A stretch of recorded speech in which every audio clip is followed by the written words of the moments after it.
Chapter 19: The Giant Misunderstanding About Freedom and Self-Responsibility.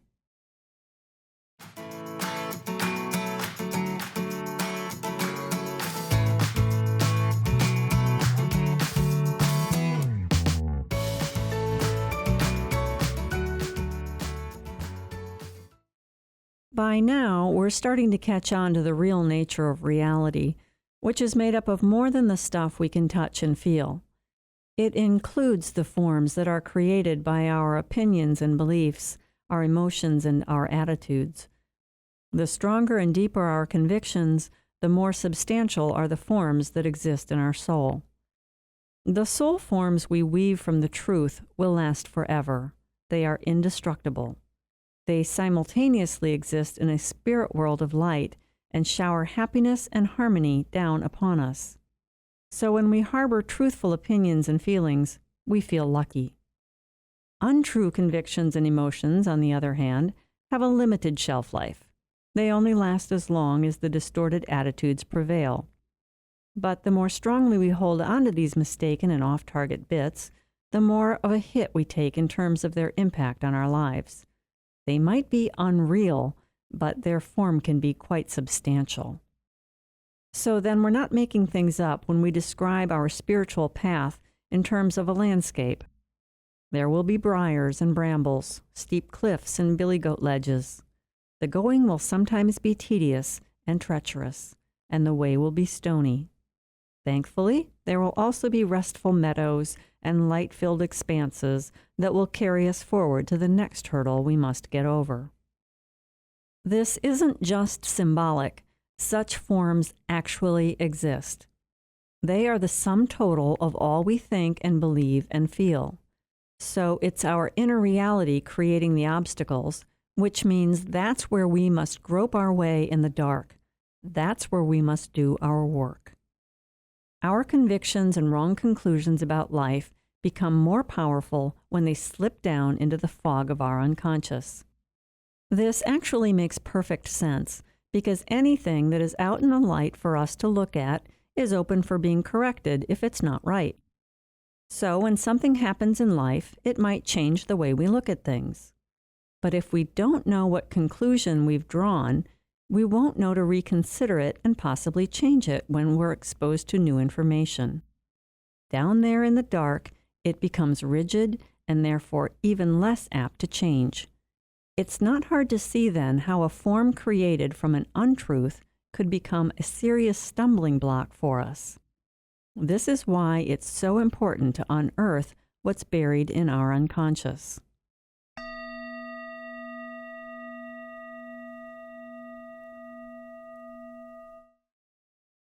There's one soul form worth talking about specifically, because it exists in each and every one of us to some degree.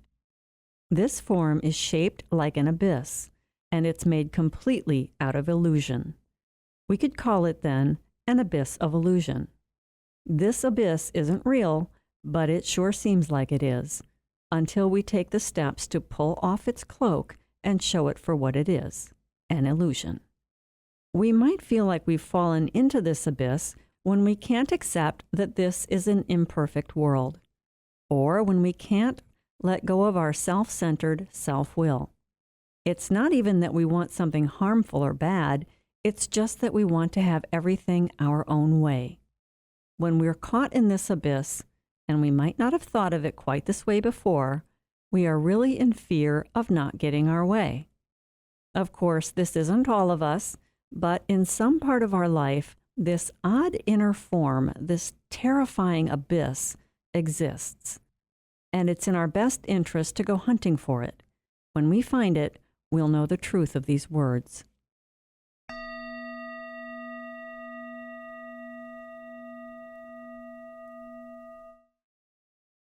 The size of this abyss varies for everybody, but whether it's a crater or a dip, we can dissolve it only by becoming aware of it and then giving ourselves up to it.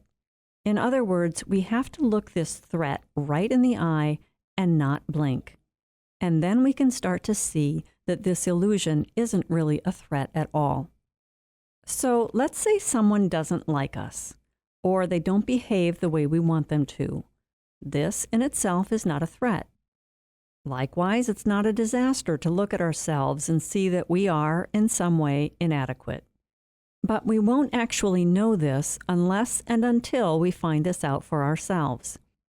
Once we accept that we are in some way inadequate, or accept that the other is, we'll be able to give up our self-will that demands perfection. But before this, it will feel like we are in grave danger if we yield, if we let go, if we give in to this apparent abyss. It feels like we are trapped inside this abyss, and yet the only way out is by letting go and completely falling in. When we do, we'll discover that something amazing happens. We don't crash. We don't perish. We float. In the moment of feeling the buoyancy of truth, we realize that what made us tense and filled us with anxiety and fear was as big an illusion as this abyss. With this new reality, we'll be able to now see that nothing truly adverse ever happens to us. It's wishful thinking to hope this abyss is going to disappear by itself. The only way for it to vanish is by taking the risk, little by little, and then over and over, to plunge into it. Good news, it gets easier every time we do this. Every time someone does something we don't agree with, or someone shows up with a fault, or we feel fear about a frustration we're hard-pressed to rationalize away, all these threaten our world of utopia. We feel our life is at stake if this is not a perfect world. This is the phantom fear we must plunge into because this is the abyss and we're teetering on the edge of it. Remember, it's an abyss built completely out of illusion.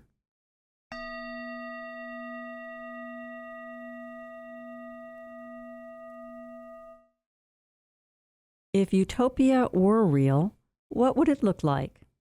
To the young, immature aspects of the human personality, what we might call the inner child, that part that gets lost in life or death struggles, utopia means we get everything we want, how we want it, and when we want it. But wait, there's more. We also want to have total freedom with no responsibility. In the childish parts of our being, this is exactly what we want. We want there to be this great, all-loving authority who takes care of us and steers our life in the direction of us always getting what we desire. We get to make all the decisions, to call all the shots, and when everything goes well, we get to take credit for it. But if anything bad should ever happen, it should never be our fault. Then we don't want there to be any connection whatsoever to what we did and how things turned out. Actually, we get so good at this type of subterfuge, successfully covering up, at least in our own minds, that we are in any way connected with the bad things that happen around us, that now it takes a great deal of effort to connect the dots. All this is due to the fact that to the immature parts of ourselves, we wish to make an outer authority responsible for what goes wrong. Boiling it down, we want freedom without responsibility. We want an indulgent, pampering God who spoils his children. If we can't find such a God, and of course we cannot, we call God a monster and turn away from him altogether. Then we turn around and take our expectations for the God of all goodies and project them onto the people in our lives. Or maybe we'll put them on a philosophy or a teacher. It doesn't matter who or what we hang them on as long as we don't have to give them up.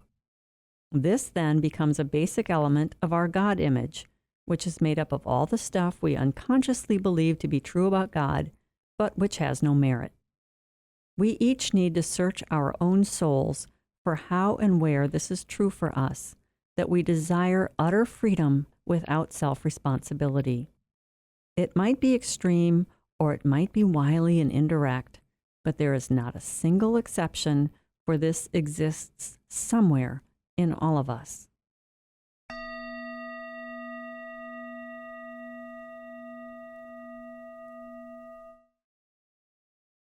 If it was possible that we could be free and totally not responsible for anything, that would be utopia.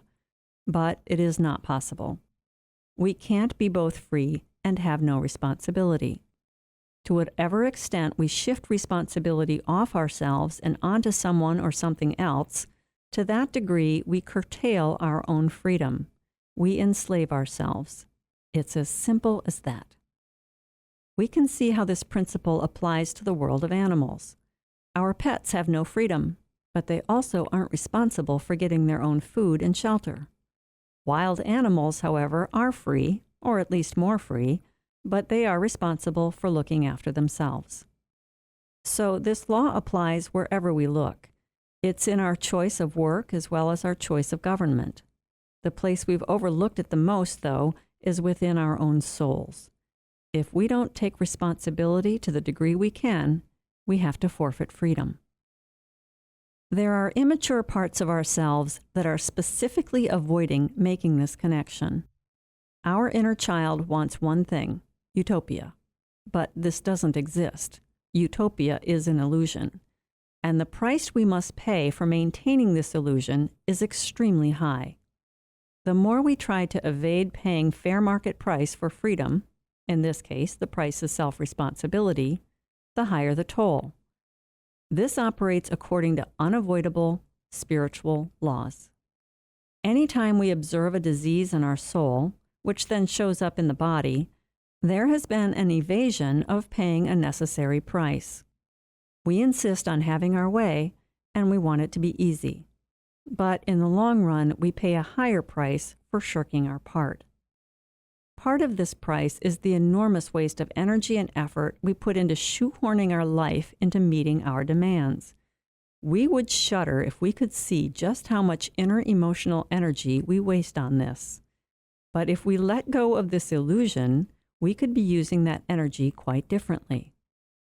We've become so afraid, though, of taking self-responsibility, our fear of it has become a large part of our abyss. We fear that if we assume self-responsibility, we will fall right in and be swallowed up whole. So we keep straining in the opposite direction, using up precious personal resources. So now it appears to us that giving up the world of utopia is paramount to jumping headlong into this abyss. It seems like a huge danger to let go of our demand to always have our way. We stem against this with all the might of our spiritual muscles, leaning away from the edge of the abyss and using up valuable strength for nothing.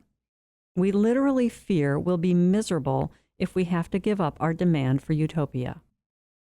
From this precarious stance, the world becomes hopeless and bleak. We can never be happy because buried in our unconscious is this mistaken concept that happiness requires utter perfection in all ways. But none of this is true. It's all part of a grand illusion. Giving up utopia doesn't make our world bleak.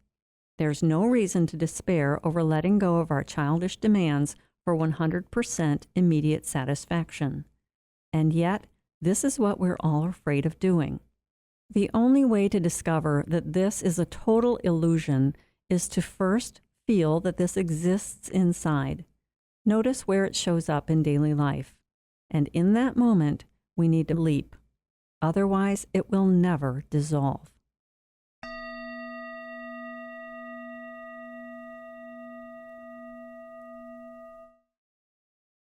Underpinning our unreasonable desire for freedom without taking responsibility is a general misconception about life, and it will be important for us to see this one. It is this: we believe that harm can come to us through the arbitrariness of life, of fate, or of the God of our image, or through the ignorance and cruelty of others. This fear is an illusion. It's an abyss. And the only reason it exists is because of the way we avoid self-responsibility. For if we don't want to be responsible for our life, someone else must be. If we were not tenaciously clinging to our notion of utopia, where we enjoy complete freedom without taking on a lick of responsibility, we would indeed be independent. We would be the captain of our own ship. We would be the only ones creating our happiness and our unhappiness. By seeing how all our interconnections and chain reactions work, we'd have no fear that we could become a victim. We would be able to link up every unfavorable incident in our lives with some wrong inner attitude, regardless how wrong the other might also have been. But it was never their wrong that affected us. It was only that their wrong may have had an effect on our already existing inner wrong. Once we would see this, we would lose the fear that we are helpless. We are only helpless because we make ourselves so when we shift responsibility away from ourselves. When we look at things this way, we begin to see the heavy price we are paying for insisting on utopia. We pay every day with our fear. But in truth, we can't possibly be harmed by any wrong action or shortcoming of someone else. This is true no matter how much it may seem otherwise on the surface. But that is not the level at which we find true reality. We must go to the root of things. We must find the forms that we create. When we refuse to look below the surface, it is because we refuse to let go of our hope that the world of utopia can be ours. So then we must go on fearing people and their judgments and their wrongdoings. We might like to think we are a victim, but that doesn't make it true. And remaining in this state of mind is a sign that we refuse to accept self-responsibility. Even in a mass disaster, of which humanity has seen quite a few, some people will be miraculously spared and others will not. We can't explain this away by claiming coincidence or by saying it was an act of that monster god of our image who picks favorites and punishes the rest, or who rewards good behavior and throws the remainder into the fire. God is in each of us, and that divine, godlike part of us regulates things in such a wonderful way that all our wrong attitudes are bound to come to the surface. Some come more strongly at one time or another, but all are eventually going to come up. All our inner errors and wrong attitudes will be activated by the apparent faults and wrong deeds of other people. We're like tuning forks, with one note from one person making the other one sing. So it stands to reason that if we don't have errors inside ourselves that resonate, we won't respond. As we do this work of self-discovery, when we find the corresponding note in ourselves that is vibrating due to the provocation from another, we'll stop feeling like a victim.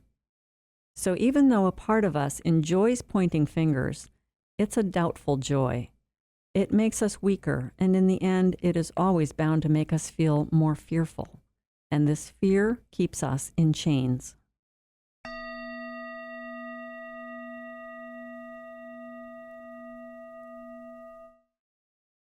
Once we see how everything fits together, we'll have to come face to face with our own inadequacy.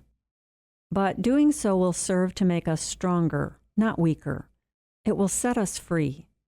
We must train ourselves to follow this road all the way, finding the twanging notes in ourselves instead of blaming others for making noise. Once we locate our own contribution, no matter how faint, and we travel all the way through the unwelcome inner experience, we'll no longer be afraid of the world. If we have done this and we still fear the inadequacy of others, we only scratched around the surface. Maybe we unearthed some contributing factors, but didn't get the whole nut. By failing to uncover the whole truth, we failed to surface the importance of self-responsibility. Because once we saw this, we would naturally no longer want to shy away from it. What's more, if we do this work right, we won't feel guilty about what we find. With the right approach, there's just no room for that. Guilt, if we boil it down, is really a form of self-pity. We're saying, I can't help being the way I am, so I must feel guilty for what I can't help. Without such self-pity, we wouldn't feel the guilt that does nothing but stifle our efforts to find out more about ourselves. If we're going to go digging around in our unconscious, we're going to find dirt. We'll uncover errors, faults, and unpleasant attitudes. But seeing these requires no guilt on our part. These are our inadequacies that we are perfectly capable of facing and owning up to. Life on planet Earth is not utopia, and we aren't perfect. This is not a tragedy. Part and parcel of being a grown-up and making independent decisions is that we are bound to make mistakes. The child in us who still clings to utopia, however, believes we must always be perfect. To make a mistake is to fall into the abyss. The antidote is to jump in, make a mistake, and discover that we float. It's the infantile part of us that thinks we will perish. This part must then also think that making independent decisions, ones for which we are responsible, is a major no-no.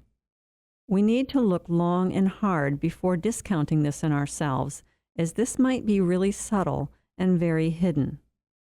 So here we are back at the starting gate, where we get taken in by this illusion that we must never be inadequate, leading us to reject self-responsibility while continuing to wish to be free and believing we must never err. Out of our fear of making mistakes and our guilt for being inadequate, we make ourselves miserable. And all of this, truly all of this, is based on illusion. We don't need to completely dissolve this abyss to feel liberated to a great degree.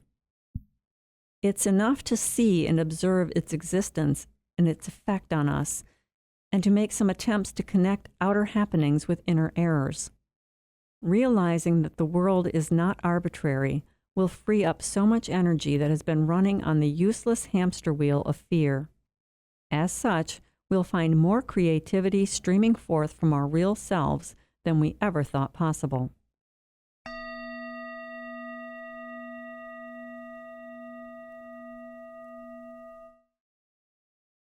Perhaps we're wondering, why haven't I heard of this before? Why has this spiritual teaching been so obscure? Well, there's a very good reason for this. Humanity has needed to reach a certain level of development, particularly in learning to understand and work with duality, before this knowledge could be used in the right way. For if we misunderstand it, we could certainly misuse it, and that could be quite harmful indeed. If our lower self is out masquerading around in our life, we could say to ourselves, "You know, I can be as selfish as I want, and who's to be harmed? My wrong actions only affect me." Of course, that is not what has been meant here, but which in itself seems like a complete contradiction to what has just been said.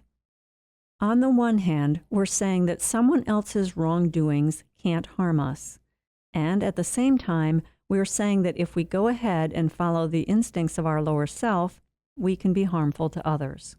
But friends, both are true, and both can be untrue if taken in the wrong sense. This is one of those apparent paradoxes that we must sit with in meditation so that we can find the truth behind the words. They are not a contradiction. Here's another aspect to consider that may help in resolving this apparent paradox. We are aware that the human psyche is made up of various levels, which some call subtle bodies. On whichever level of our being we send out communications to others, on that same level they will respond. So what comes from our real self will interact with the divine real self of the other. What emanates from our mask will trigger the mask or defenses of the other person.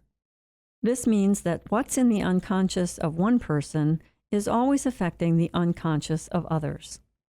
For instance, if a person is being reticent and shy, this causes the person they are communicating with to react in kind, even though it may be expressed in a different way. If we're not being genuine or are acting out of pride, the other will send out something similar back our way. But if we're genuine and spontaneous, we'll receive this back in response. This isn't hard to observe in ourselves if we are willing to tune into less obvious layers of our personality. Then we can compare how what we gave out matched what we got back. If we start doing this, we'll stop being deceived by appearances. Maybe our shyness is out in the open while another's is masked over by brashness, but both are coming from the same inner level. If we can begin to sort out this kind of interaction, we'll be able to see how it's possible that we're never harmed by another person. And yet, it would be harmful to go ahead and act out against others by indulging our baser lower self instincts. If we keep following these threads and moving along this path, we'll discover the truth of these words. Then our whole life must change.